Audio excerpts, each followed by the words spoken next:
Hey guys, this is Abhishek from gadgetsjuice.com, and today we are going to do the quick hands-on unboxing and a kind of a quick review for the Gionee G4 Gpad. We have the device with us and we have the package as well with us. And before I take a look over the device, let me just show you the package contents.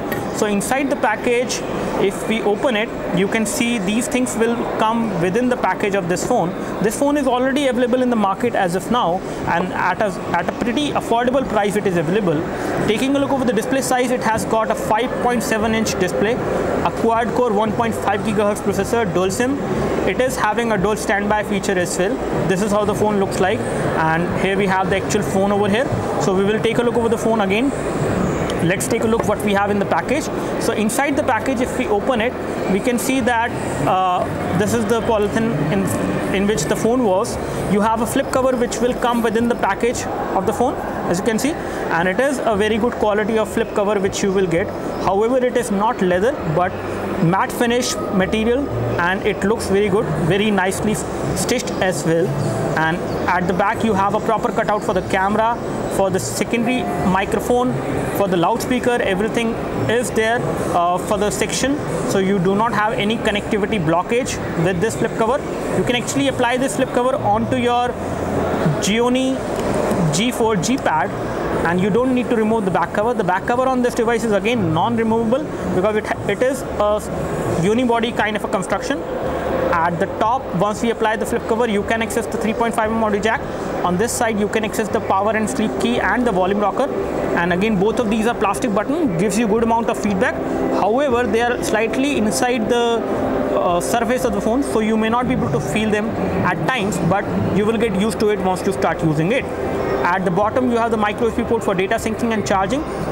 And once we take a look over this side, we do not have any indentations for the volume for any buttons, because we do not have any button over here on this device on this side, so you don't need to actually do anything.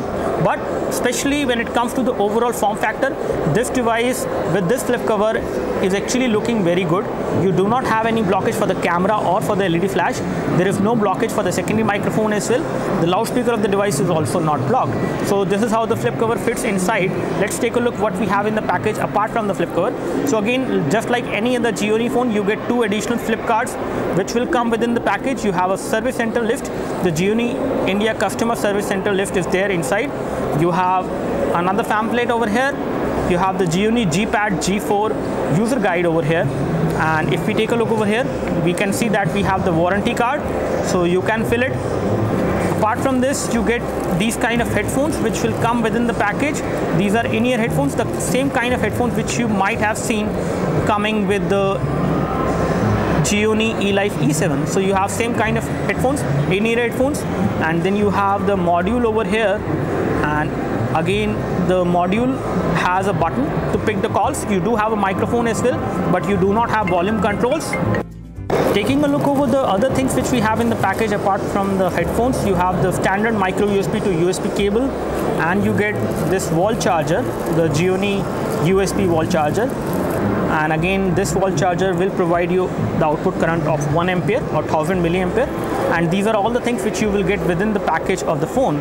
So let's keep all these things back inside the package, and let's take a look over the device now. Now here we have the Gionee G4 Gpad, and this device in terms of the overall weight does not feel very heavy, but again we are not sure about the exact weight. It should be in between 160 to 170 gram. Considering this phablet is of pretty big display size, which is 5.7 inch, this is again a unibody construction. So here we have the Gionee G4 Gpad, and this device is a phablet device which comes with 5.7-inch display diagonal, and it is a 720p display. The font size is again a little bit bigger, but even if you take a closer look, you won't notice any pixelation. But in case you are reading a document with large amount of text, you can notice some pixelation as well as in browsing at times, but that will not be a major issue. As far as the overall build quality is concerned, the build quality is quite good. It is made up of good quality plastic over here, which is having a matte finish. And again, the back part over here is non-removable on this phone. That means you cannot remove the battery out of it. And one thing I would like to tell you is that it is not going to be the glossy. This is not the final version, but again, it is close to the final version which you will get in the market. And you can remove this plastic over here. Once you remove this plastic, you can actually see that the finishing on the back part over here as well is same. So it is going to be the same matte finish you will get over here, which will again give you a very nice grip when you hold this device in hand, and it will not be an issue as far as if in case you are wondering whether this device will have a glossy back cover. You have a plastic protection over here which we are not going to remove because it will remove the IMI information from this device. As far as back side, at the bottom you can see that we have a loudspeaker mesh over here. It is a DTS sound which it will support from the loudspeaker. And over here on the back side, on the top, you have the camera. The camera on this device is a 13 megapixel camera, which is pretty good. It has autofocus and capability of recording high definition videos as well at 720p as well as at 1080p. You do have LED flash as well. And in case we take a look over this side, we can see that we have the power and sleep key and the volume rocker. Both of these buttons are actually made up of good quality of plastic. Again, they will give you good amount of feedback, but they're kind of little bit almost on the surface of the phone, so you may not be able to feel them at times, but they do have a texture to make sure that you can actually feel them whenever you press them, so you can notice them without even looking at them. At the bottom we have the micro USB port for data syncing and charging, as you can see. And on this side we have nothing, no ports, nothing, no connectivity. At the top we have the 3.5mm audio jack, and again at the back side we have the matte finish plastic back cover. In terms of the overall form factor, this device is definitely big. It is definitely going to be difficult for you to use this device with one hand. It is not designed to be used with one hand all the time, but you can use it. One-handed usage is again limited, but again you can hold this device with one hand and you can use it as well.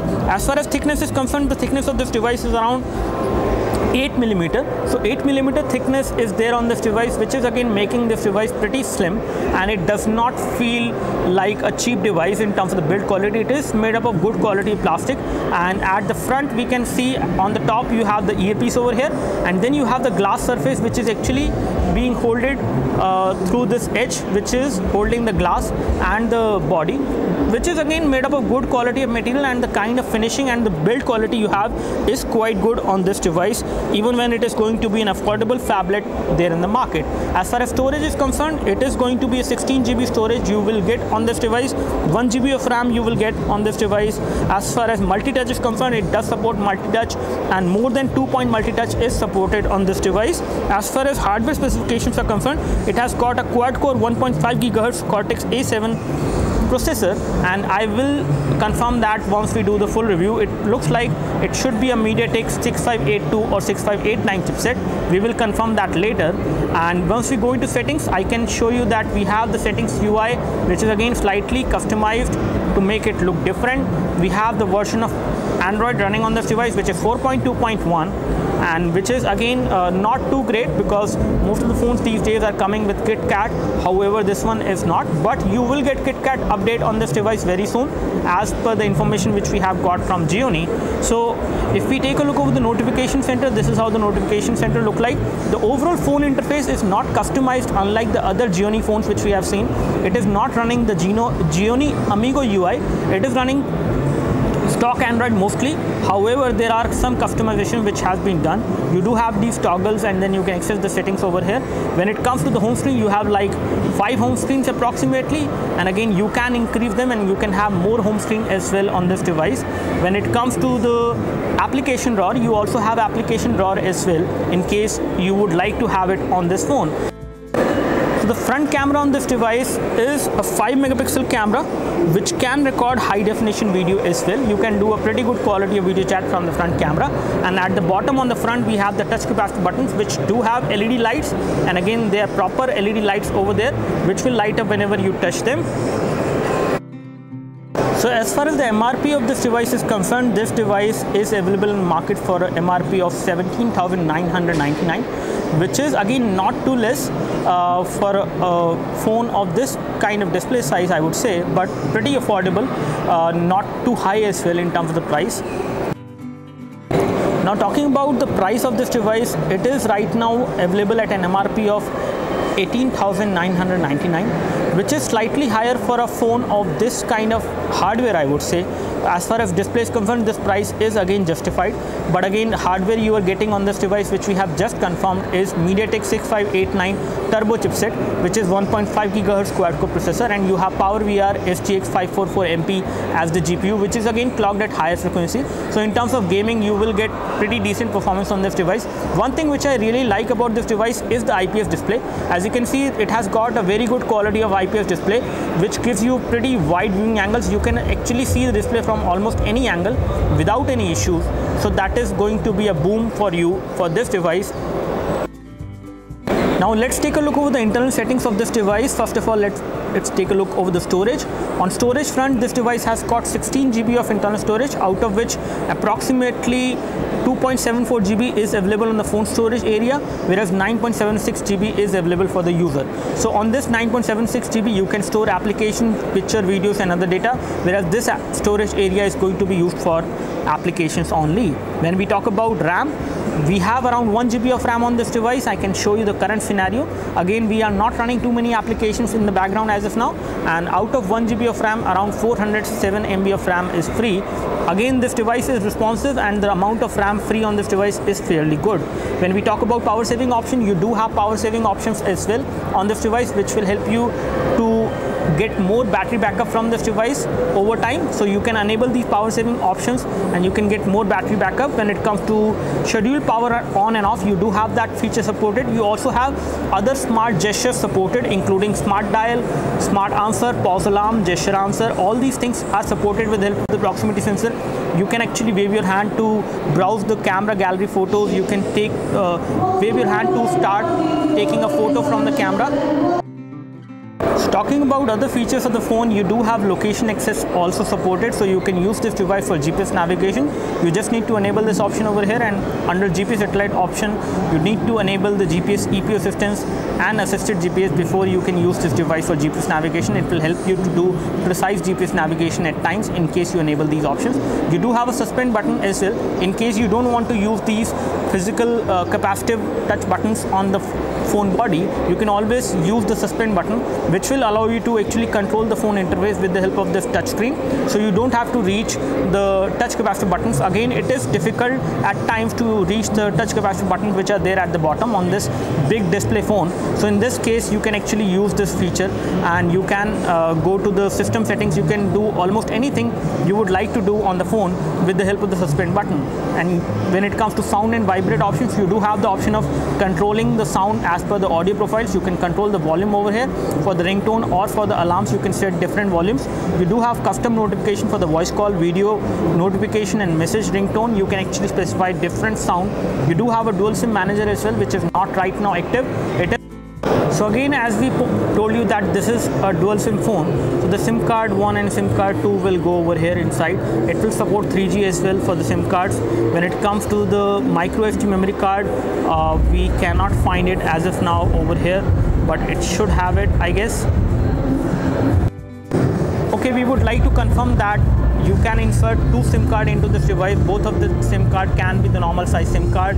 When it comes to the micro SD memory card, you do not have it on this device, so you cannot expand the storage of this device anyhow because you do not have micro SD memory card on this device. And this is how you can put back the bottom back cover, which actually allows you to insert SIM card into this device. And again, it is okay, it does go inside. It might take some time. You need, so once you insert it properly, it will go right inside without any issues and it will be a proper fit. It won't come out on its own. It is a tight fit. Apart from all other options, you also have a single-handed operation mode as well, which will work for the keyboard dial, calling and unlock pattern, as well as for zoom as well. You can zoom with 3 fingers, you can do that. So again, when we talk about the phone dialer, this is how the phone dialer will look like. You do have the option of typing a number with the QWERTY keyboard as well, which is part of the phone dialer. So you can enable this. When it comes to continuous input typing, you do not have that supported. And I can go to the speed dial mode as well. I can assign a speed dial for, Okay, this is how the single-handed operation mode will work like. So in case you have this kind of single-handed operation mode, you can move the dialer like this and you can dial the number. However, when it comes to the video call option, if I want to dial a number, I can edit that number as an existing contact. I can send a message or I can make a video call, this option will basically get highlighted once you input a number. Then only you will see the option of making a video call to that number directly. You also have support for portable tethering and Wi-Fi hotspot on this device. You can create a Wi-Fi hotspot on this device with the help of the 3G SIM card. You can insert into this device. You have support for VPN and data usage as well. You can track. So you do have all the options which you will need as far as phone features are concerned. Let's take a look over the camera now. So we will take a photo of my iPhone 5 as of now, and this is something which I always do. So I'm going to take this photo from the rear camera on this device, and I'm going to show you how does the front camera look like as well. So let me just launch the camera. So once we have launched the camera, I can show you the interface. Okay, so this is how the interface look like. It is the MediaTek UI which we have seen on some of the phones as well, which were running on MediaTek 6589 1.5 GHz quad core processor. When it comes to taking this photo, you do have autofocus as well while taking a photo. And let me just take this photo. We are taking this photo in kind of daylight. You can say we have good amount of light falling on the subject, so the photo comes out to be really good in terms of the color reproduction, and again in terms of details as well, it is good enough. So you can expect the 13 megapixel camera to take pretty good photos from this device. You can record high definition videos as well, and this is how the front camera UI will look like. So you can do a good quality of video chat from the front camera. It looks like you can do a high definition video chat, but we cannot confirm that as of now. But you can do a good quality of video chat from the front camera, and the video feed is quite good, which is definitely making this video looking much more clear in terms of the details. I can go back to the rear camera. You can toggle to the video mode, and you can do a lot more from this device, as you have different settings for the photos. You have support for panorama mode, eraser mode is there, best face mode is there, face beauty mode is there, EV bracket shot is also possible. You do have these options of taking a photo, so you can touch to take a shot, gesture, you can draw to take a shot, smile shot is also supported. You have another modes over here which we already told you, the panorama mode, eraser mode and other modes. When it comes to HDR mode, you do have that as well, so you can enable the HDR mode as well on this device in case you would like to use it on the phone. As far as battery is concerned, this device has a battery of 3200 mAh battery which will come inside, which cannot be removed, and again this battery will give you around 1 day of battery backup with moderate usage. That is something which we expect. We have not used the device for a day or more, so we won't be able to tell you the exact thing, but this device is going to give you good battery backup as per the battery rating it has, and considering it will have the same kind of battery which has been there on the Gionee phones earlier, we expect this phone to last for 1 day at least.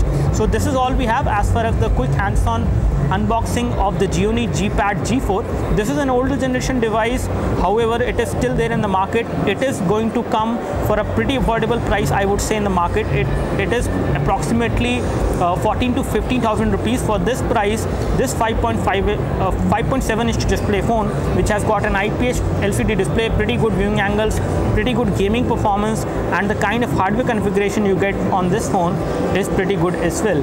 So do let us know if you have any specific question for the Gionee Gpad G4. We would love to help you. You can like this video help you by clicking the like button below. You can subscribe to our YouTube video channel for more videos like this by clicking the subscribe button below. Thanks for watching this video. This is Abhishek signing off. Thank you.